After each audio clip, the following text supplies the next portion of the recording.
I would love a suit like that. And so without missing a beat, man, she said, well, I'll get you that suit if you lose weight. Man, I couldn't have been more than 7 or 8. Death and life are in the power of the tongue. Watch what you say to your kids.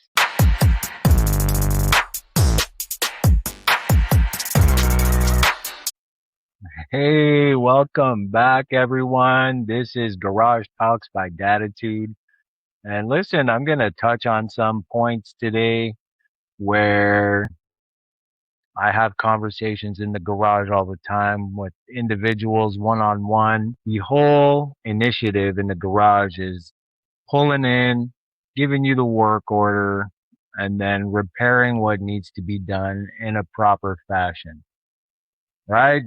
A lot of garage you go into, you got shady mechanics in there, just fly by night in it and whatever. But then you got yourself some good mechanics that actually put in the work properly, follow proper steps according to OEMs or whatever the case may be. You trust that man with a tool. And speaking of trusting, man, I'm mind blown over the conversation I had today. So buckle in. And the one main point is that caught me off guard is like, I'm doing this just because I want to share some profound knowledge, insight, life experience, what helped me get over things and what I'm still getting over till this day, right? Healing's a journey. It's never a destination. And if you look at it like that, you can identify the successes, the wins, the challenges, and just be okay being present. Being present in the moment is all we got. But if you turn the TVs on, social media, doom scrolling, it's all fear. You got to act now or you won't get this again. I can go on for days about this. You got to slow it down. Unless you're on twos, then give her. When in doubt, throttle out. I say this all the time. And the throttle perspective is like I'm not the only guy that goes to toys to just release anything that we're carrying, right? But sometimes that release needs maintenance. So here we are. I was mind blown by this person. He's been listening to our shows while he's at work. He's got garage talks in his ears and he's just blown away. But I know him from the past. I've sold him Harleys before. And he come up and he's like, if I wouldn't know you, I would think you're so full of shit for talking all this stuff. And I like it because I'm taking a risk. Like I talk about whatever. And when you're over all the things that you've been carrying, when you've released it, when you have acceptance, you have defined your grace. But I'm over everything I talk about. And so I'm capable of talking about it freely. And the people that know me, I always talk openly, truthfully, honestly, authentically, right? Because I don't want to have to deal with anything later because of something I said and then you retrace your steps. How many people did you catch doing that, right? Like a liar. He's always got to watch his steps, a narcissist. You always got to make sure you said the right thing. And well, maybe not a narcissist because they don't care. They just believe whatever they say, right? But this man tells me if I didn't know you, I'd think you're a phony. You're full of shit. But that's the beauty about truth is that sometimes it's so out there that it's unbelievable.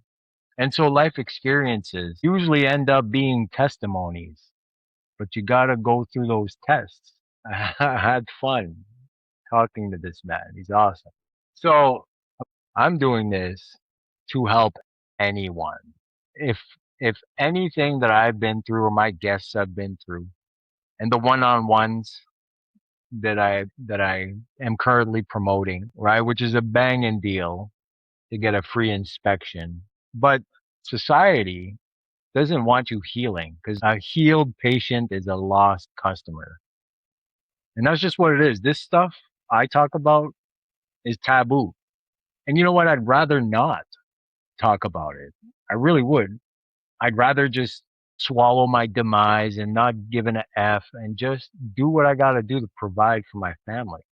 And at the end of the day, that's the main angle that all us men, all us providers have to do. And I'm still providing very well. But something about the laptop lifestyle that everybody's trying to sell online right now, it's not what they're doing themselves. They just want to lightly tell you about it. No, these are longer days.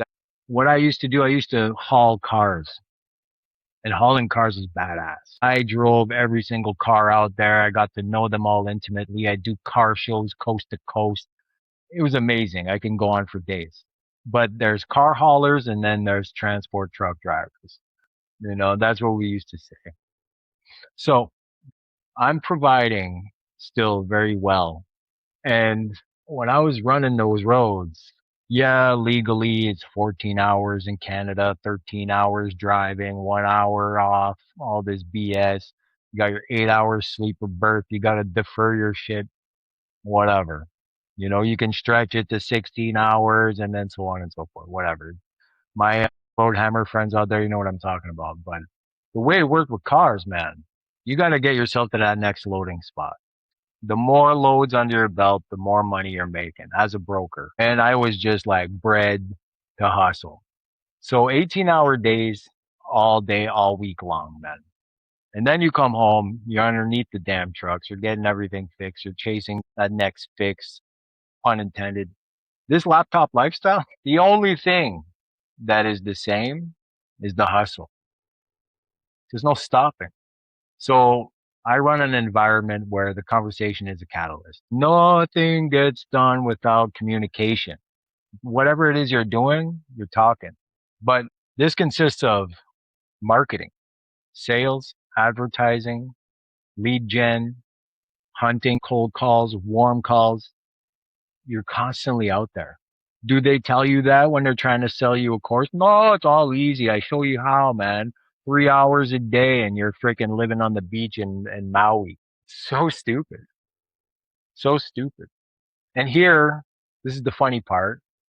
I'm offering honesty, conversation, truth, real sacrifice, and everything.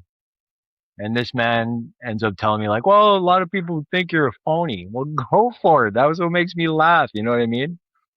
And it brings me to the overnight success in 10 years. Nobody sees your struggles. And if you're making it quick, it's it's just as fast as it's gonna flip. But Rome wasn't built overnight.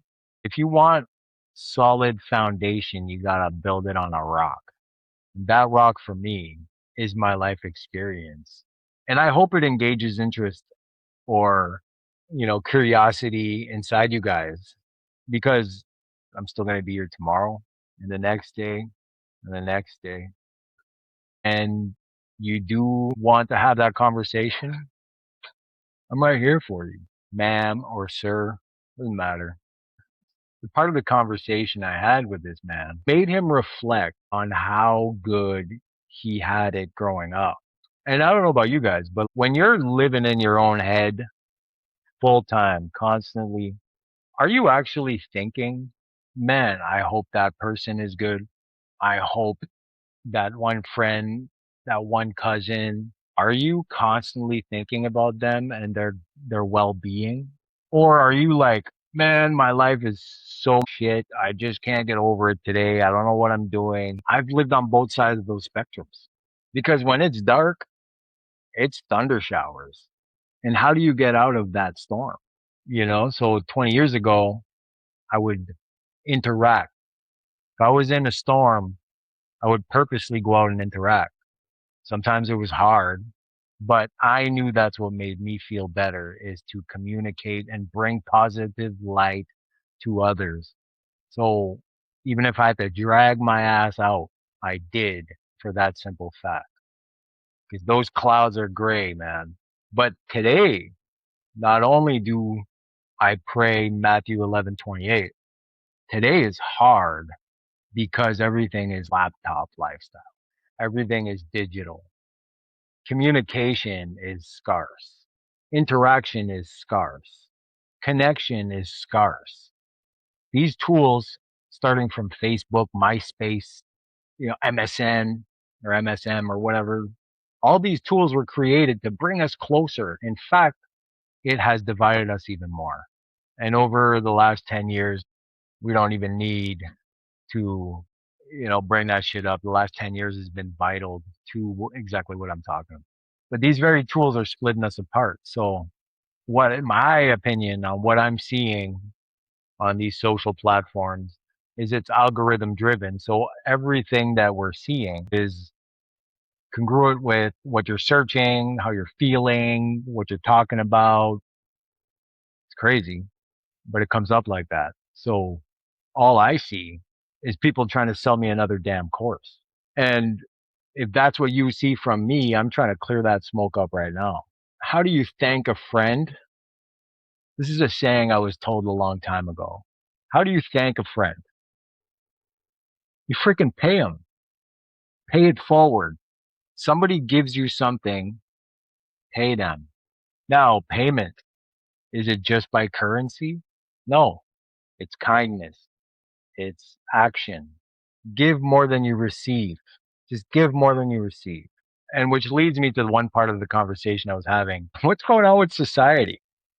I grew up in a small town, man, and that town, I left young. I didn't like the energy. I didn't like the people. I was young and I could see it. It was destructive. It was demonic. My experience, don't get me wrong. And whoever lives in my hometown still, I'm glad you like it, bro. I didn't. Wasn't good for me. But I moved to Toronto at a young age.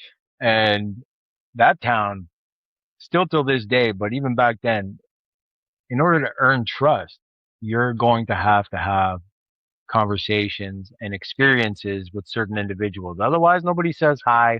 Nobody opens the door.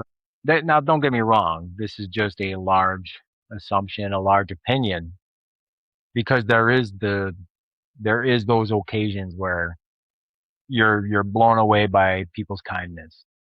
But just in passerbys and interactions and whatever, it's like hold your own, bro.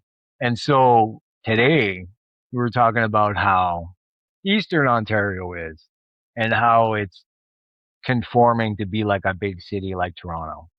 If you so much as smile at somebody, they're insinuating something that probably shouldn't be. Like, what are you smiling at me for, bro? Well, like, you say hi, and it's just like, that guy's up to something, you know? Swing open the gate, letting somebody through. That's your job, bro. So you're not expecting a thank you. All of a sudden, that guy's crazy for being grateful for your work. We should be using these platforms to benefit us. You can see how what I'm doing is crazy, but I don't care. That one gentleman, he's absolutely loving the perspective changes inside. I'm blown away by it. I'm happy by it, but it's also the fact that I'm in his ear and he's listening to these shows and it's given him a broader perspective of how grateful he actually should be because other people have it worse. That's compassion. And so if we lived more with compassion on our day-to-day lives, the world would be a better place. Socials would be a better place. And like all guided to your algorithm. Don't get me wrong. Don't want to get flagged here or canceled, you know. But if you're searching, for example, I just can't trust anyone, it's gonna bring you stuff that you won't be able to trust. And then in turn feeds you into more distrust and more distrust. Like the saying goes, out of sight, out of mind. If we were to all just shut our phones, turn the TV off, not listen to the news, and create your own world between these 2 years, you can create anything. It'd be bliss. Where the mind goes, the body follows. And it took me 35 years to figure that out. If you worry about something, it's going to happen to you over and over and over again. If you create the same patterns, it's going to come back to you over and over and over again because you're not learning the lesson. Einstein said it. The definition of insanity is doing the same things over and over and expecting a different result. That result has to come from action that has been done differently and repetitively. Change doesn't happen overnight, just like mishap or depression. It doesn't happen overnight. It's a buildup. Sucks. It really does. And one thing that stuck to me, we were talking about he's grateful for what he's had in his upbringing, great home, loving parents, food on the table. His existence in his mind was safe, secure. Now, this is an older gentleman, so his father was from the Depression era. So, just like my own father, you have some extra, you bury it in the backyard, you stuff it in your walls, you know? This day and age, it's all consumerism, man. Like spend, spend, spend. You're not happy until you got more, more, more. And we get it. We want to provide things for our kids. We want to give them everything we didn't have, et cetera, et cetera. There was a sentence that he was saying that, you know, one of my guests were talking about bedroom kids and that you couldn't talk unless you were spoken to. You had to ask for food. It wasn't just like come and go as you please like we have it today. And he brought that up. And his father was saying one night he was absolutely hungry. He went to open the fridge and his old man was there saying, "What the hell you think you're doing, boy? We already had dinner. Go to bed hungry." And he was like, wow. And he was a teenager at this time. I didn't know we were living like that. I didn't know we had, like, he was dumbfounded. However, he's now got older teenage kids. And because he had that one bad day, came home exhausted, wound up, it was like past 11 o'clock at night. He saw his kid open the fridge and instinctively it came to him, "The hell are you doing in the fridge?" But he stopped himself because he remembered what that did to him. He remembered that all these years, that's impact when it could have just been worded differently. Could have been a different question or whatever. But my father, like his, man, old school boys, we can respect that today. But he changed his tune and asked him, "Hey, what are you doing, man? Are you hungry?" And his boy was saying, "Yeah, I went to the gym. I'm freaking starving, man. I need my protein." He was like, "All right, all right, all right." And he just let it be. Boom, boom. Like that little word was damaging enough for him from his father, and he prevented it. And I don't know if that was the right example or the best example I can give. It's probably not the best example. And I've had some extremely damaging stuff told to me when I was a kid that stuck with me, that still is with me till this day, that you just don't do to your kids because that effect is the programming itself. Where they say, watch what you say, right? So if you're not even in that mindset that your words have power, death and life are in the power of the tongue. This is what I'm talking about. So I'll bring up my experience. I'm a fluffy dude. I was always a fluffy dude. And I'm going to date myself, man. But there's this movie called Grease and Grease 2 from back in the 80s. I was on the floor one time watching it, my chin on my arms and like just digging this movie. This movie got me addicted to motorcycles, by the way. Grease 2, check it out.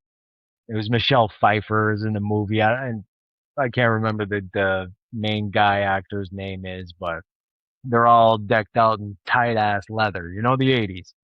And I looked at my mom's and I'm like, "Mom, I would love a suit like that." And so, without missing a beat, man, she said, "Well, I'll get you that suit if you lose weight." Man, I couldn't have been more than 7 or 8 years old. Maybe younger, but no more than 8 years old. That shit messed me up because not only I didn't know at the time, like What is an obese child? What is a big child? What is fat?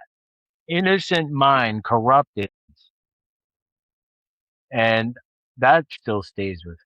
So going forward, I knew now why kids were beating me up, teasing me, all this stuff. I'm trying to grasp the memory.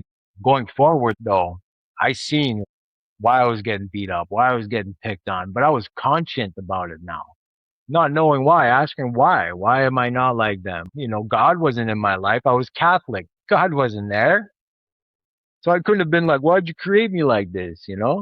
How do you explain self-esteem and self-conscientiousness to a child? Watch what you say to your kids, because that very next sentence, word, action can make them or break them.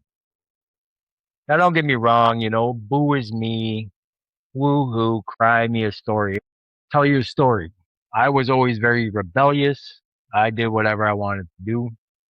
Come from a broken home.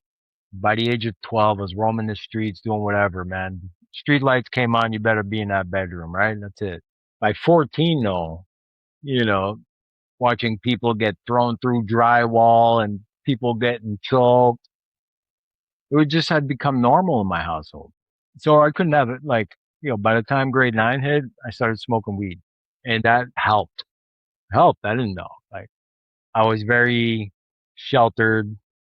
I wasn't outgoing or anything. I was insecure, self-conscious, no confidence.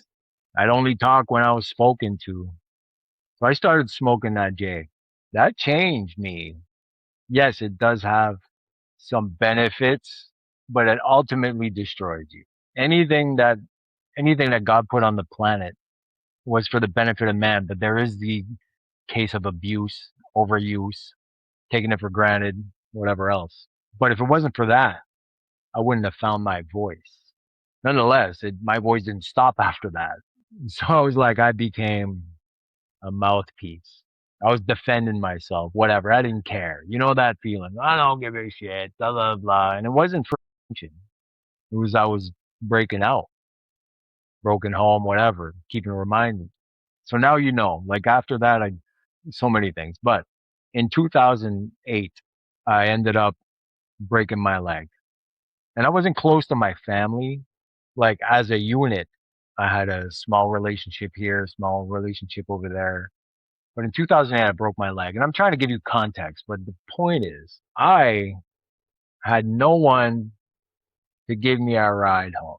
So being pompous, being like expressive, just always protecting my own back because of my programming. I ended up breaking my leg at work. I was a smoker then. Now I just do the douche flute, but I had run out of cigarettes. Put my last dart out, and I break my leg. I was strapping a load of glass. I used to deliver glass on a crane truck, so I'd jump from construction site to construction site and deliver huge panes of glass all the way down to just residential windows. Whatever. It was a cool gig. So I was strapping this stuff down on top of the deck, and the one strap snapped and threw me off the truck. Fell right on my leg, man. Snapped completely in half. You want to talk about pain, man? That was pain. But what I'm about to tell you is even more painful than what I could. I would have broken 3 legs that day because the ambulance brought me to the hospital, right? Of course, naturally. Then they do x-rays and they can't give you any meds until they find out everything and your neck's okay and whatever is out of brace, right? I fell off a freaking truck. So once everything all said and done, it was a bunch of hours. My foot was black and blue. I was in pain. So then they start pumping me with morphine. Everything Gucci after that. Nobody would come. Nobody would come. And I had a brother 40 minutes away from that area, 40 minutes away. You can't sneak out, go pick up your little brother, bring him home safely. It's high on morphine with a broken leg. And then my mom and pops were 7 hours away. But I thought I had friends, people I could trust. like your homeboys. I was a banger, right? Of course my homies are gonna help. Nobody came. Now it makes you think, how much of a piece of shit did I have to be for nobody to come help you? Man. So safety and compliance picked me up from the hospital, brought me back to the office. Would you mind doing some paperwork before we go home? Listen, man, I didn't have a smoke yet. Sure, let's go do some paperwork. And then he's like, yeah, you're going to have to drive your own car home, right? I had my car at work. I was like, yeah, I'll be fine. Do the paperwork and whatever. First time on crutches, man. High on morphine. This is fun, you know? It's a good drive. So anyway, like I go to my local store that I always go to. And then like everywhere I went, man, I made homies. So I'm like, I tried to crutch my ass into this store to get myself a dart. And you had that caution wet sign on the floor. I took 3 steps into this mofo and fell right on my leg, man. No, dude. Yo, it doesn't even stop there. Doesn't stop there. But it was funny. Like, it was funny. Fit of rage, man. So they had to pin my leg and whatever. And they said, well, they when they were putting the cast on and stuff, they molded it. And when I mean mold, like they weren't gentle. Somehow the way it snapped, the both bones, you like they pushed it, and the bones were capable of just connecting. Whatever. I'm not a doctor, right? But they said you got to come back 3 times in the next 7 days. We'll redo your cast like really tight because we don't want to pin your leg. So if we just make sure that you don't move, don't do anything silly, right? You don't want these pins to be a lot worse. So what do? I fall on my ass, fall right on my leg, first destination I get to, right? And when I mean like tight, this cast was tight. It was black and blue. My foot was black and blue for a month. So I thought I was screwed, man. I'm getting freaking drilled, like all kinds of stuff. Like there's no amount throughout the first 2 months. I was in so much pain. I don't know why. A lot of people break their leg and they're like, the ambulance driver. I was like shrieking and like, tears. And he's like, yo, man, quit crying. I'm like, have you ever broken a leg before, Bill? He's like, no. I'm like, then shut the F up. I'm not either, man. I couldn't, whatever's going on. But that's because they had to cut my boot off, cut my pants and whatever. And you had to manipulate. I don't know. So I get my dart. Stupid smokers, man. I get home. Finally, long day. It's been like 16 hours now. I was renting a basement of a house in North York, and the owner of the house lived hours away. So our agreement was, I'll take care of the house and whatever and da da da. So I had a family of African Americans, Jamaicans living upstairs. There was like 6 people up there and one person in the basement, and the utilities were 60-40 split. I never understood that, man. I'm never home. I'm working freaking 16 hours a day anyway. These people never went to work. But whatever. Agreements are agreements, man. I paid my 40%. So don't I get home after that long day? No electricity, no power, no lights, no hot water.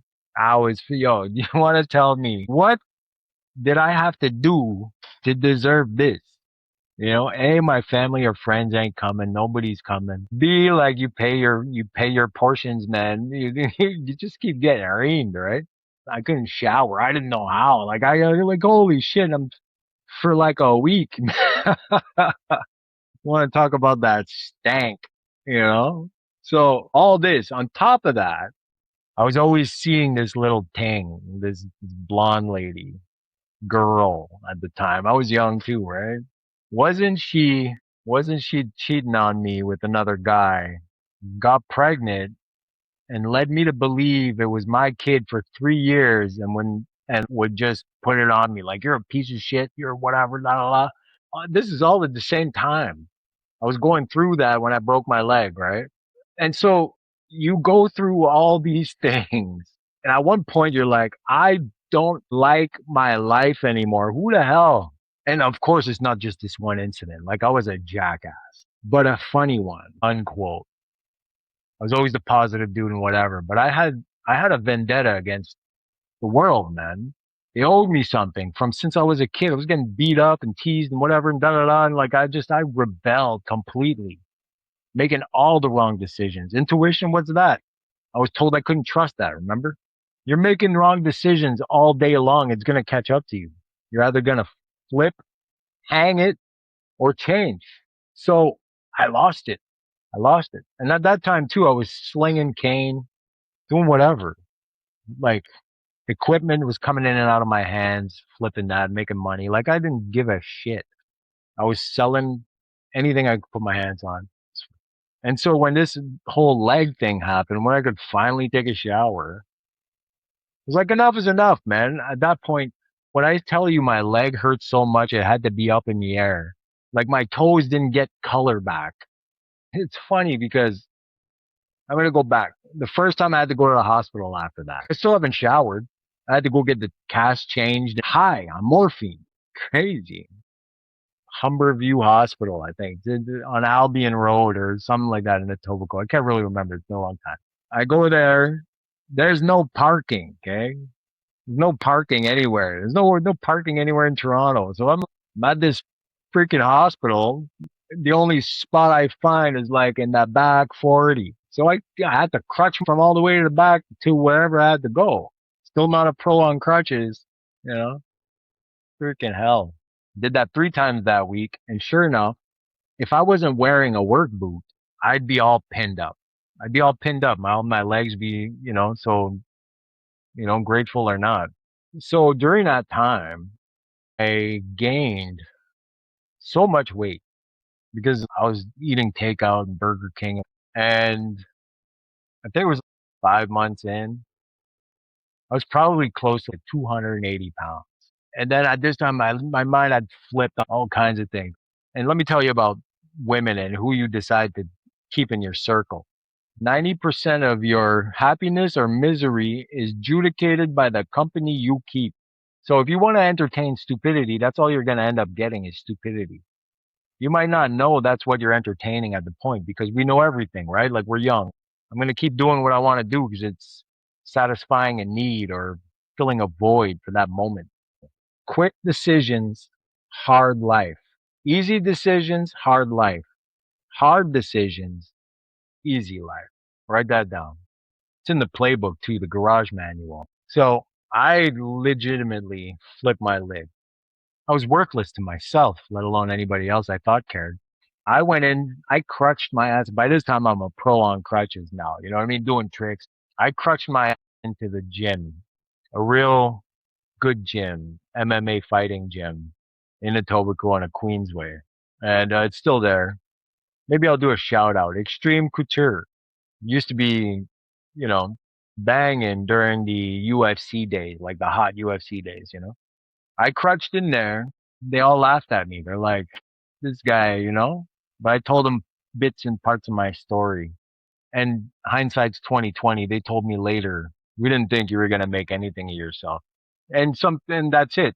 Like some people get a membership and they just never go, right? Things happen and whatever. But from 2009 to 2017, I was a gym rat. Gym rat, that's you know, there's no better feeling than benefiting from that kind of pain. And so in the first 8 months, 7 months of that gym membership, I went down from 280 to 196. And that gym gave me a free year's membership, a spot in their pan flip. So today would be like social media presence and whatever. I killed it. Of course, I had hired a personal trainer, a nutritionist to build me a pack, and I followed that to a T. I didn't know what I was doing then. I was complete foreign, but I had so much anger driving me, there was no way I could fail. Which leads me to say this. If you don't like something about you, you have to start hating it. This is my personal advice. Because if you're going to endure something you hate, then you're just a freaking coward. But if you hate something enough, you're going to change it. And hate, yes, hate's a sin. Don't hate on your brother. Don't hate anyone. But you can hate a habit. You can hate a trait that you didn't want in the first place. You have 15 excuses why you have that freaking trait. You can hate that. Don't hate you. Don't hate yourself. Hate what you're doing though. Hate. Use that energy. Freaking change. Works. Psalm 4:4, man. In layman's terms, be angry, but do not sin. You can look it up. Psalm 4:4. Nonetheless, though, that baby didn't turn out to be mine. I knew she'd be lying. That changed me. So after that, in 2008, my niece was born. And I remember specifically my mother and my brother telling me, if you don't get out of this game, you can't see your niece. Like, always having power over me. My brother, you can borrow $5 from him. He wanted $15 back in a week. And he'd be texting me every 10 minutes. Got my money? Got my money? Got my money? Always dangling the power structure. Kind of household I had. I wasn't doing it for them. I wanted to see my niece. I got out of the game. Took a long time. It's hard to get out of there too. Straighten all the arrows, man. If you guys know what the game is, you can't just get out. All right, guys, pack up my briefcase. I'm out. Yeah, right. But it's either that or getting shot down anyway. What are you going to do? So there is a good future ahead if you want a good future. I was good though.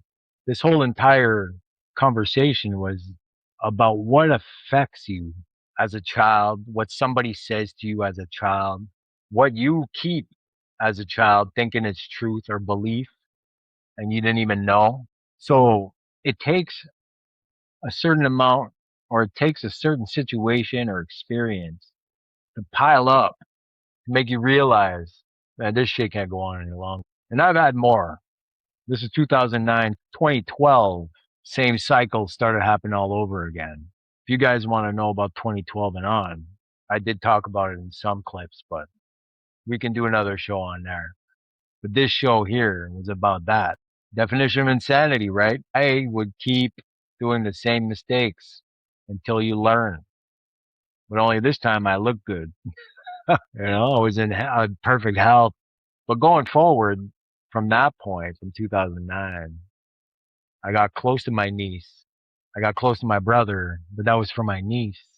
I made promises to my niece, and I'm still close with her today.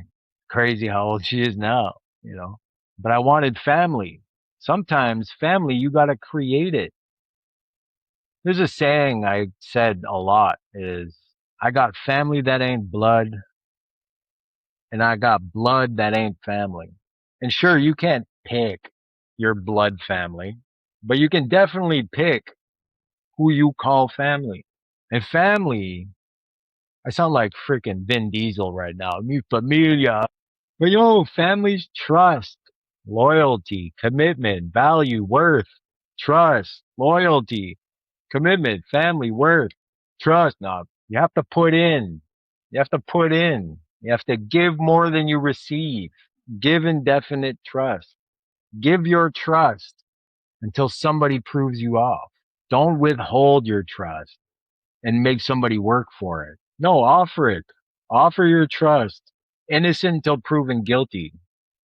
Unlike how me and my buddy that I was talking about at the beginning, we were raised guilty until proven innocent. Is that a way to live? Walking on eggshells all the time? Then retaliating? Listen, I know, like, I'm not special. I'm not special. I don't have any deemingful circumstance that makes me feel any better than any single one of you. I'm a regular dude that wants to share a message to other men and women. You guys are all created for a purpose, and your struggles must be used to define how good you are and how good you're going to be. There's not a single spot in the Bible that there wasn't any struggles going on. What does that tell you? Yeah, fictitious, the book's fake. It's been written by man. I don't care. I don't want to hear it. It relates to every single one of us. And it only speaks to you the way it has to speak to you. Ask anyone that has read it 5 times. What it says to them will not be the same it tells you. And a man like myself, I like things like that. I like things that I can't understand. I want to get to the bottom of it. Maybe it's going to be a lifelong journey. Who knows? But it's allowed me to grow and make sense of things. So now we can go on. We can keep going. If we're doing honesty chats right now, I mean, this is called Daditudes. The way I'm raising my kids, it's not perfectly, but it definitely is much better than how it used to be or how I was raised. Sorry. I took the good from that and I made it my own path.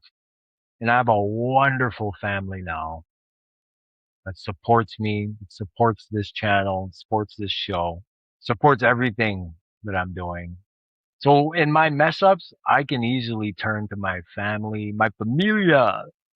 I can turn to my wife. I can turn to my kids and admit it right away when I'm wrong because they're never going to be perfect. But when you know you messed up, own it right away. It's the way to be. Be honest. Be honest with yourself so you can be honest with your kids. You say something wrong, you fess up right away. I tell my boy all the time, I apologize. I'm sorry. Tell him how it is as much as he can comprehend. That's just what parenting has to be. Excuse me, is that you got to retrace your steps. And if something affected you in your childhood, you're either A, definitely not replaying it on your own kids, or B, doing the same damn thing that was done to you and you don't even know. And if there's a C, A, B, C, you're doing the same damn things and you know and you don't give a shit, you know, there's always three sides to a story. That side, and the truth. So what's your truth? And what are you going to do about it? That's going to wrap up today's show. This is episode 8 of Garage Talks. Thank you so much for listening in. I greatly appreciate you guys. I love this. I love what you do. I love what I do. And so if you want to have a chat, open the garage door and come on in, man. Book your work order. I'd love it. Nonetheless, we won't be talking about it live on the air unless you want me to, or unless you want to come on the show. That'd be good too. I don't need a spectacular story. I don't need huge testimonies. I just need honesty. Give me your honesty. I'll give you a podcast. Until next time, you got something lurking in the back? Bring it to the service counter. We'll clean it up. Buddy, until next time. All right, peace.